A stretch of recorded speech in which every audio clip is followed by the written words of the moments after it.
Frank Beck Chevrolet Studio Annex.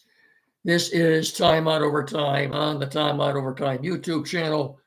I'm your host, Rick Arsenault. And before we go any further, if you haven't done so yet, please get down there in that corner and smash that like and subscribe button if you would, please. You'd be doing me a big favor. Thank you very much. Sorry for getting on the air so late tonight, but it's been a hectic day for me. It seemed like I've been running all over the place. And honestly, this is the first time I've had a chance today to actually sit down and do this. So apologize for getting on so late, but I have a feeling once football gets started, it's probably about the time we'll be doing this. Anyway, there we go. Time Out Over Time is sponsored in part by Frank Beck Chevrolet on M99 between Hillsdale and Jonesville. If it's time for a new to you vehicle, let the sales professionals at Beck's help you choose the right vehicle. New or pre-owned, Beck's has the top selection in the tri-state area with over 200 vehicles in stock. Stop by and see for yourself, and when you're ready, ask for Russ McMorty, Chris Hodis, Danny Smith, Adam Schaefer, Blake Bryant, Cameron Mincio, Bob Flynn, or Peyton Lucas. And when it comes time to service that new to you vehicle, the service pros at Beck's can fix it. Any make, any model, Ford or domestic, Beck's can fix it. And if you have a bit of a crunch or fender bender, Beck's Body Shop can put it back together looking just as good as new. So for all your automotive needs, look no further than Frank Beck Chevrolet at M99 between Hillsdale and Jonesville at 517-849-2886 or on the web at frankbeckchevy.com. Come and experience the Frank Beck difference. Chevrolet. Together, let's drive. Anybody, we'll start with the Tigers. I got to be honest with you. They got beat badly tonight by the Royals. I suppose the only interest anybody would have now from here on into to the end of the season would be seeing watching Derek Skubal pitch. He's pitching tomorrow night. But other than that, so glad to see football back actually tonight. The Bears are playing the Texans as we speak, I believe, over on ABC. Pardon me, with the Olympics on NBC next couple of weeks. So, yeah, you might say football, hey, let's welcome back the football season tonight. You know, football is back. And baseball fans around here couldn't be happier. You see the Olympic boxer, female boxer from Italy get punched out after 40 seconds or so, and she said, that's it. I'm not going to get into a whole political thing about what happened or what transpired, but and I'm not really actually that interested in the Olympics anyway, but that has stirred up some controversy. So I don't think the Olympics should be getting too political anyway, but that's all I'm going to say about that. I didn't like it, but that's it. Yeah, the Lions practice at Allen Park today was day 8. But before we get into that, we'll talk a little bit about Tiger president of operations, Scott Harris, was on the did about a 12-minute interview this morning on the ticket with Jim Costa and John Jansen. Very, I wouldn't even call it disconcerting. I just call it disgusting. I'll get to that in just a second, but as always, as I have been, I want to remind you of a very special event coming up in the not too distant future. If you haven't done so, please circle Saturday, September 14th on your calendar. That's a big day here locally, as Frank Beck Chevrolet will be having their 9th annual Salute to First Responders. it's as I said, their ninth annual salute to first responders. There will be a special tribute to the Hillsdale County Sheriff's Department, and rightfully so. Bring the kids; they'll have a great time. Let them get up close to emergency vehicles, meet and talk to policemen and firefighters. There'll be games to play. There'll be a free lunch. You can sign up for prizes as we celebrate the area's first responders. Plus, there will be a poker run as well. That's Saturday, September the 14th, from 10 to 2. You get out there early enough, you won't miss any college football. You'd be home in plenty of time to watch the games. So that's from 10 to 2, as we said. Frank Beck Chevrolet on N99 between Hillsdale and Jonesville, or on the web at frankbeckchevy.com. Come to experience the Frank Beck difference. You better come that day, because I want to see you out there. Saturday, September the 14th, Frank Beck Chevrolet, as we honor our area's first responders. Kids will have a great time out there, I promise you that. The whole family will. It'll be a great day in our area, fun-filled day. I'm going to keep reminding you about this. I want to see you out there. We were out there last year, and we had a great time. Saturday, September the 14th, Frank Beck Chevrolet. Salute the first responders. Be there. I'll keep reminding you. Remember, circle that day on your calendar. Okay? Okay. Hang on just a second here.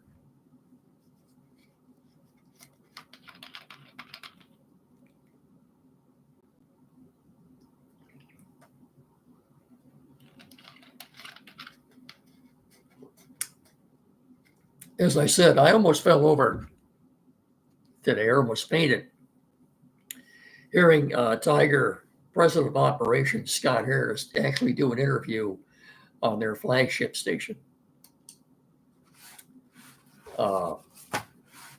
They must have spent 10 or 12 minutes with him. And it was almost like I was watching the House or the Senate hearings on the attempted Trump assassination. We found out nothing. Nothing. If you read between the lines, they asked him about Torkelson. Didn't answer that. Didn't really say much of anything about it. You going to spend money in the off season? Well, we'll address that when the season's over with. They asked him about Baez. They didn't say much of anything about him. Very, very, I don't even want to use the word disappointing. I'm all done with the Tigers, folks. That's it. Today, with the last 48 hours, was the last straw. Now, Jim Costa did ask him about the reports from Evan Petzold of the Free Press, who said he had to take what was offered to him at the last minute. He was obviously very irritated by that question and said he strongly disagreed with that. He claims they got the players that they had targeted. Not according to Evan Petzold. I would trust anything Evan Petzold says or writes before I would anything Scott Harris says. I'm telling you that right now. I don't know what this guy did with the Giants. I don't know what his duties were in the front office there. But I'm telling you right now, in 2 years here at the trade deadline, it looks to me like he's been taken advantage of by older, more experienced general managers. Now, Brian Cashman of the Yankees, he was scratched last Sunday for a start on Monday night. We're talking about Jack Flaherty now. Supposedly, they had a deal done with the Yankees, but once the medical reports came back on Flaherty's back, the Yankees backed out of it. Brian Cashman, in talking about it, said we would have loved to have had Flaherty in our rotation. He was asked about the medical report. Would not get specific. He would only say, well, we couldn't match up. Those were his words. We couldn't match up. That's exactly what Brian Cashman said. They asked him about the medical report on Flaherty's back, and he refused to talk about it. Didn't want to say anything about it. Like I said, I don't know what Scott Harris did with the Giants, but what he's done here in Detroit in just 24 months is very disconcerting. And I don't look for the Tigers to spend any money in the offseason. Uh, by the way, before I forget too, but maybe the only good news is Alex Avila is back in the broadcast booth with Dan. He'll be spending time between the broadcast booth and the guys with Bally.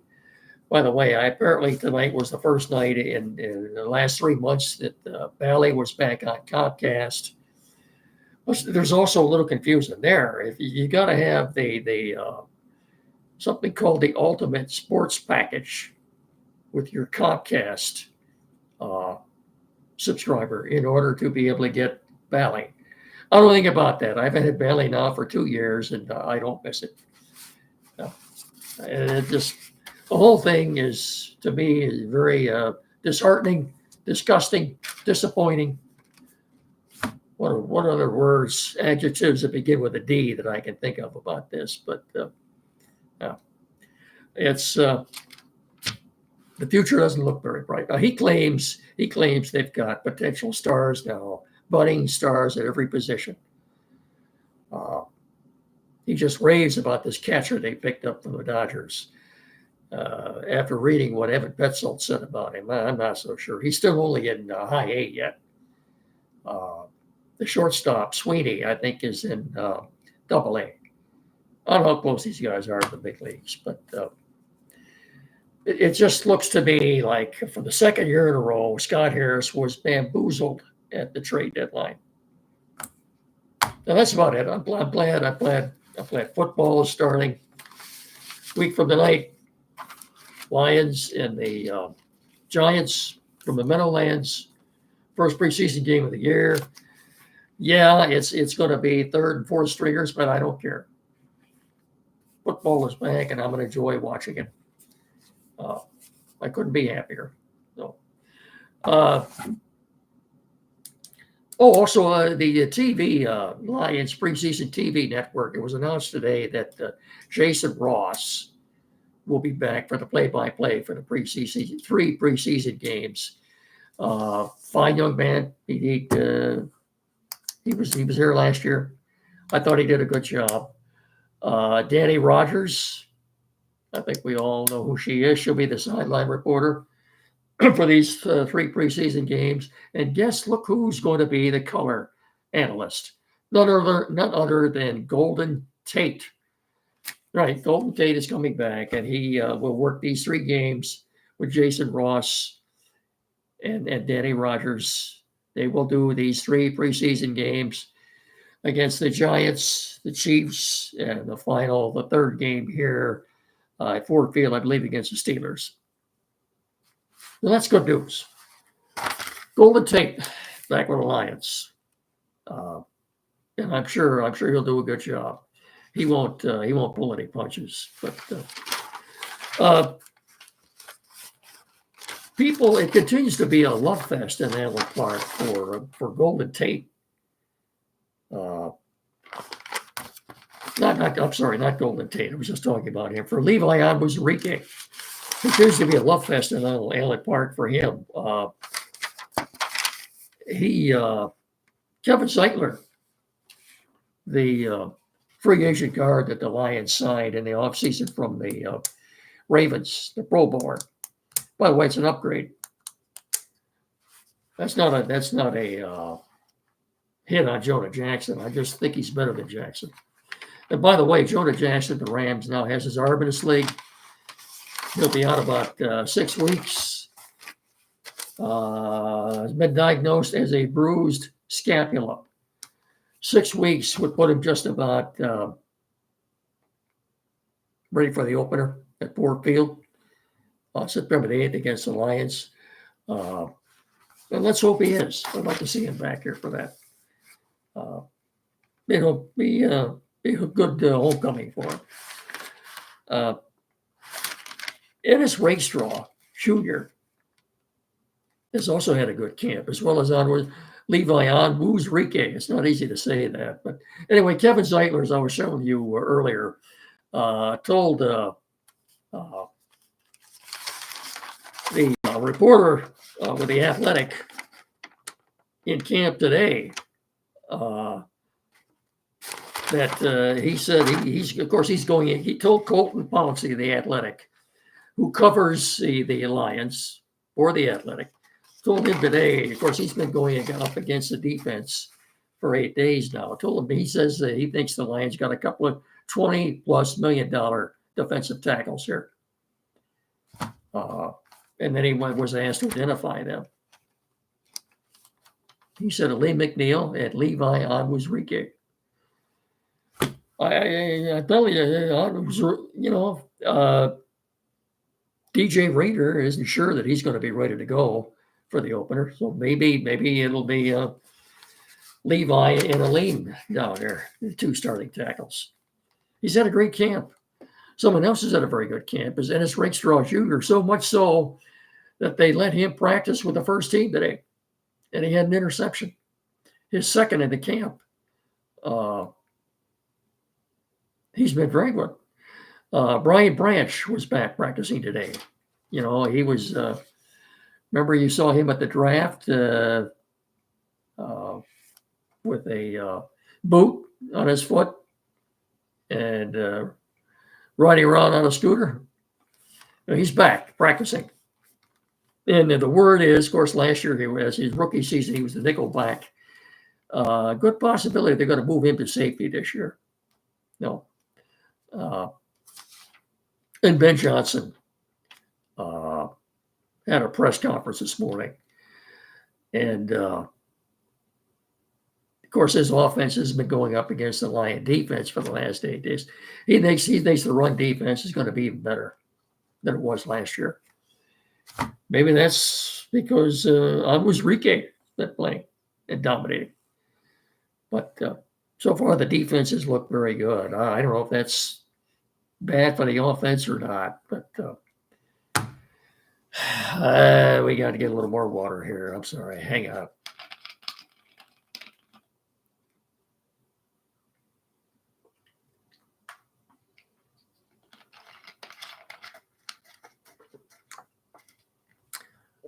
One last thing, and I just find the timing more than coincidental. Nearly a year after being fired for cause amid a sexual harassment scandal, former Michigan State football coach Mel Tucker is suing the university. Pardon me. In a long-expected move. Well, yeah, but why now, Mel? Why just 3 or 4 weeks before the team is ready to start the season? Spartans' first game, they're already practicing. Their first game is 4 weeks from tomorrow night against Florida Atlantic at Spartan Stadium. I just think the timing of this is more than coincidental. In a long-expected move, Tucker filed a federal lawsuit for wrongful termination late Wednesday, once again proclaiming his innocence and alleging school leaders trampled his rights to protect their own interest and violated university protocols by firing him. Tucker, who is black, also accuses Michigan State of racial discrimination. The defendants listed in the 75-page lawsuit at Michigan State, former interim president Teresa Woodruff, athletic director Alan Haller, general counsel Brian Quinn, and members of the board of trustees. Tucker seeking unspecified monetary damages after being fired less than 2 years after signing a 10-year, $95 million contract extension. He had nearly $80 million remaining on the deal when he was terminated. The lawsuit states the defendants It's late, folks. The lawsuit states the defendants manipulated and misused those processes to advance their own interests in preserving their positions and reputations while engaging in a course of bad faith conduct designed to disseminate the career and reputation of the plaintiff. In this, the defendants were wildly accused. Tucker was accused of sexual harassment by Brenda Tracy, a rape survivor and activist he hired to educate the team in 2021 about sexual violence. Tracy, whose allegations include Tucker, well, I'm not going to get into that. I think that's pretty well publicly known by now, but that's I've got more class than to get too explicit about what Tucker did, but he's accusing Tracy of extortion and attempting to ruin his career. So, so much for that. So, by the way, too, like I said, it's getting late. I'm getting punchy. Can you tell? I've been up since 5:30 this morning. Probably past my bedtime, isn't it? Yeah. One last thing before I go. I want to put in a couple of good words for a good man who, as I've said in the past, without his help and assistance, I wouldn't be able to do this. That would be Tim Lindley at Quality PC in downtown Hillsdale at 37 Walton Street, a couple hundred feet west of Howell. Any tech needs at all. Computers, new or used. Maybe the computer you have now needs some work done on it. Flat screen TV, mounting, program, setup, internet installation, printers, new or used. Pretty much any tech service needs. Tim's the guy you want to see. We're so lucky to have him in our area. And one of the nicest men you'll ever want to meet, too. So you can call him at 517-610-5372, or better still, get in there and see Tim. And when you do, tell him Miggy and I sent you. If you would, please. Thank you very much. That's about it, isn't it? I think so.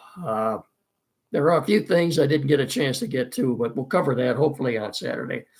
Don't forget the Timeout Show every Saturday morning here locally at WCSR 92.1 FM from 9 to 10 with Andy. And if I have any voice at all remaining, I will talk to you sometime Saturday. So till then, remember, treat each other with respect and have a good evening, everyone.